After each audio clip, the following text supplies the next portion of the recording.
সন্ধ্যায় সংবাদটা পেয়েছি, এখান থেকে আমার অফিস দেখা যাচ্ছে।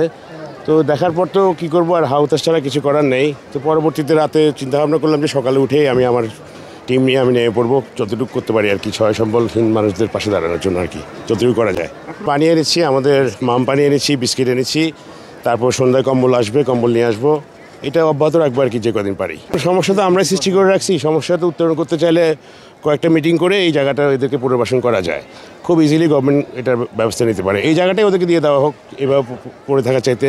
ওটা আরও ফ্রুটফুল হবে, এদের থেকে এদের কাছে বিক্রি করা যাবে, এরা কিস্তিতে ওই প্লটটা কিনবে, এভাবে সুন্দর করে ওদেরকে এখানে আবাসন করে দেওয়া যায়, এই জায়গাটার মধ্যে ওদেরকে করে দেওয়া যায়। অপরিকল্পিত জায়গায় বসতি বাড়ি করে উঠলে যাওয়া হয়। তো এটার জন্য আমার মনে হয় গভর্নমেন্ট এগিয়ে আসা উচিত। এটা অনেক বছর হয়ে গেছে, এটার একটা সুস্থ ব্যবস্থা করা উচিত। আর এই মানুষগুলোর জন্য তো আসলেই খারাপ লাগে। এরাই তো আমাদেরকে সার্ভ করতেছে, পুরো গুলশান মরানি যত বড় লোক ধনাঢ্য ব্যক্তিদেরকে এরাই তো সার্ভ করে, তাই না? এদের জন্য তো এগিয়ে আসা উচিত সবারই। ইনশাল্লাহ তারাও এগিয়ে আসছেন হয়তো আরও। আমরা হয়তো তাদের সাথে কথা বলতে পারিনি, বাট ওনারাও আসছেন, এগিয়ে আসছেন।